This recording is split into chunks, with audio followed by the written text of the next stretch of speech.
Welcome back. This is Wisconsin Shoe Guy, and today we're going to take a look at a factory visit that I made to the Allen Edmonds factory in Port Washington, Wisconsin, to celebrate 100 years of making shoes. This was a voluntary pilgrimage, as it were, with me and 50 of my closest shoe friends, all going to Port Washington on our dime. They did a wonderful job. They were very gracious to us, showing us around, talking about Allen Edmonds, and even had the mayor of Port Washington for Allen Edmonds Day. Most importantly, it was an opportunity to make new friends and to see people that I've known online for a number of years, like Fred and Mark here. Important things that I took away from during this trip, and really during any trip to the factory. Allen Edmonds is a big company. They make a lot of shoes. This is not a small-time operation. This is not an artist sitting with a few pairs on his desk, right? This is a big production line, a couple production lines, really moving quickly.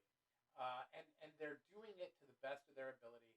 And Caleres isn't calling the shots. They're really, the Allen Edmonds people really trying to drive this quality up. And that's what they're doing. So this is the making of the Allen Edmonds McNeil, which I happen to be wearing. And going around here, they got the lasts, some of the old signage. Here they've got a pair that's cut, so you can kind of see how they do the lining, the stiffener, the cork in here. You can see here the gemming. That's how they do that. This is the closed upper. And the closed upper has the lining. See, they actually have it ventilated. Then you got the felt and the stiffener here. There's some really, really interesting pieces as you go through this and how it all works. The insoles and the outsoles, these are outsoles. Heels, these are the leather stiffeners. These are the different pieces. I kind of went around this backwards, so sorry about that.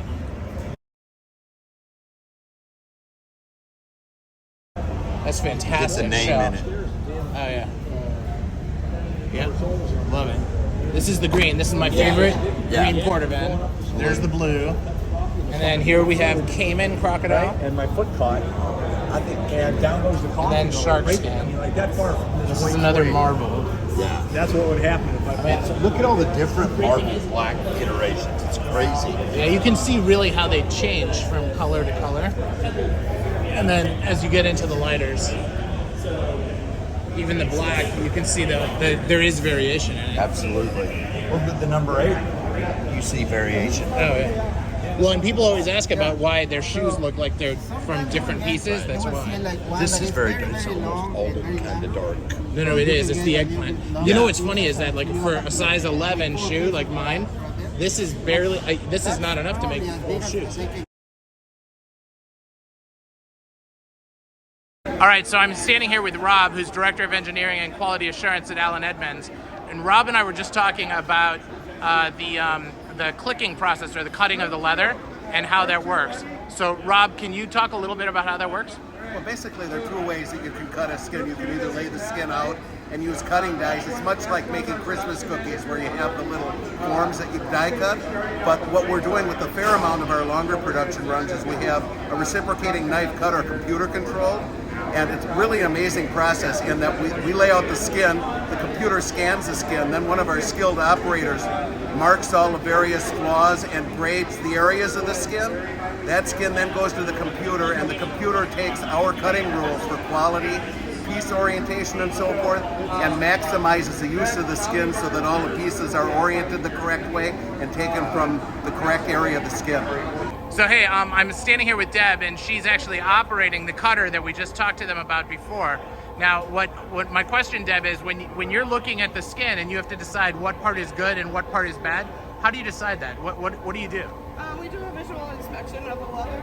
Yeah. This right here, it's real faint, but you can see it's what they consider the backbone of a cow. Okay. And then that is the butt part of it, I should say. That's where the best leather is. Okay. Right here. So we would place like the tip and the vamp part of the shoe in that area, and then try to use up as much as the leather. We visually look for scars or imperfections. Right. And then we would mark those and just lay it out accordingly. Got it. Now this particular piece of leather, is this lining leather? Is this upper? Like walnut upper? That they would make a, And so you can see this is like the whole cow, right? yeah, this is the whole skin, yeah. Okay, excellent. Thank you very much, Deb.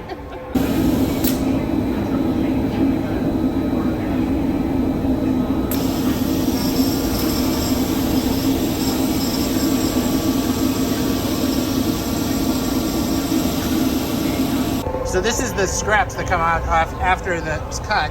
Yeah, This is interesting to be able to see. This is, you know, the cutter, the reciprocating cutter actually does the broguing and the pinking as it's doing it. Very cool.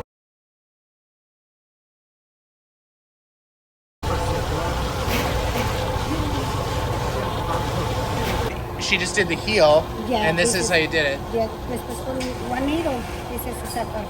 Right. Okay, very cool. Thank you. Yeah. Not typically, all the time, I guess.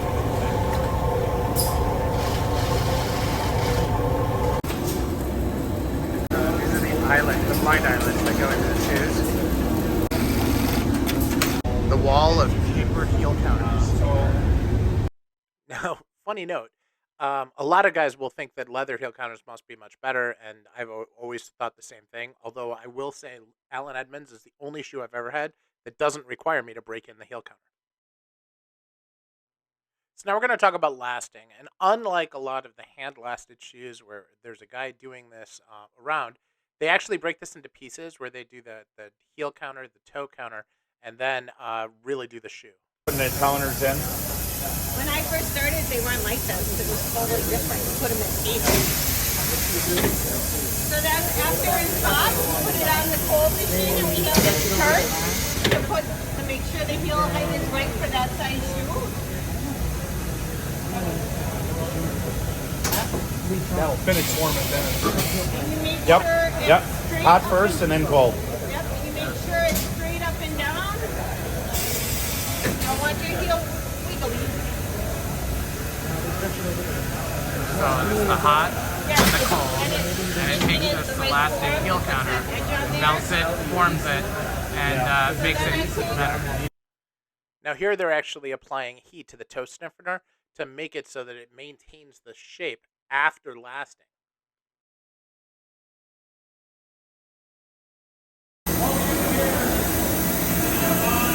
So this is toe lasting, and he made it, he heated it up, makes it so it's more pliable, and then look at that. Using pressure, he's able to last it on right away.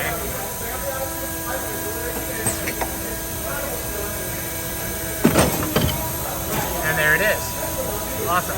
Thank you very much, Tony. Nice to meet you. As you can see, I'm not really editing these videos. It really is this fast. Mahogany. Okay. First of all, look like brown, Yeah. and I'm gonna put some color on it. Watch this.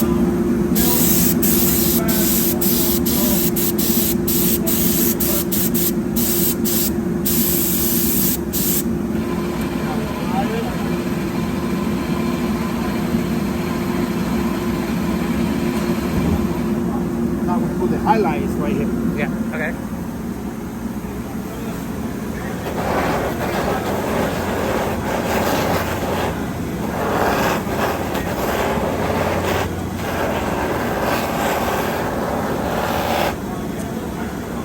Now you can see the difference. That's amazing. And this is all, I mean, you basically made it exciting from boring brown to exciting. Exactly. This one, That's is, cool. at the end of the line, it's gonna get nice and bright, nice and shiny. And Right. And how much tolerance do you have for variance between the two shoes? Because obviously how you do it can change a little bit. Yeah, it's based on the style of the shoes and the kind of leather. But Yeah. All right, excellent. Thank you. Actually get a good view of this. Not a problem at all. Things that's really interesting about Allen Edmonds is that they have multiple lines. So you can see this is a production line here that's all the way through the entire process. That's identical to this production line here that's all the way through the process. So they brought workers in today to actually show us the type of work that they're doing, which is really exciting. But imagine how busy this is on a regular day when they have every station man and they're pushing out the normal amount of shoes that they do per day, per hour, per day, per week. It is absolutely exciting to be in the middle of this and see how all of this comes together. So he just put the groove in the shoe. Now you get to see him stitch it.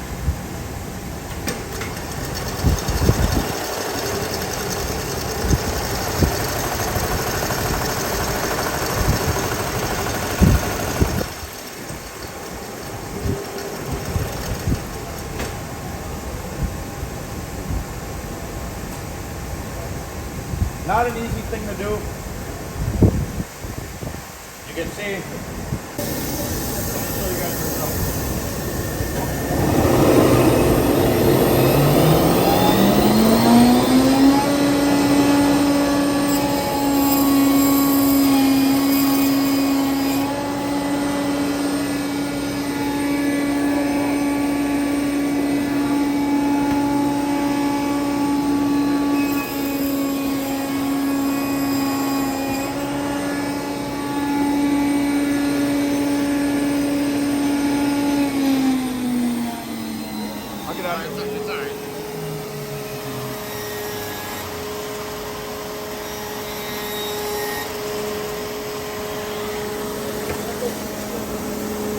I'm always in the way. It's all good.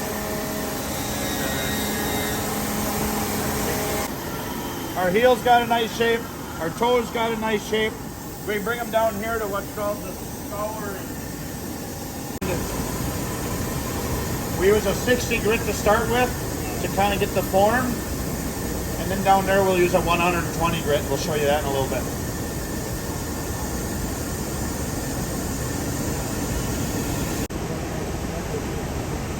So he'll whack on the wheel, and then he'll do what we call it invert. Let that shine out the edge.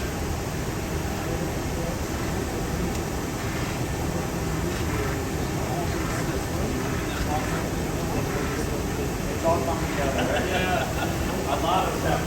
Yeah. I'm glad you guys are seeing how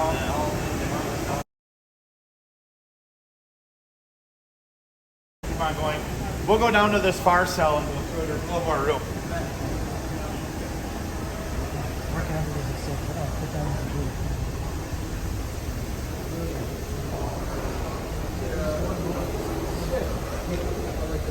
Oh, they're all separated by color.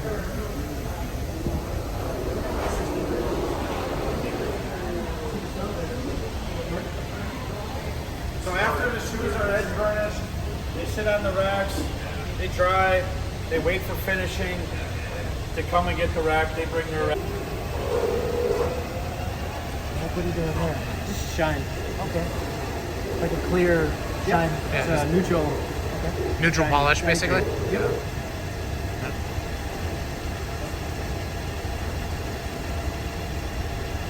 It's a thin, even layer. If you glab it on there, it's going to get all streaky.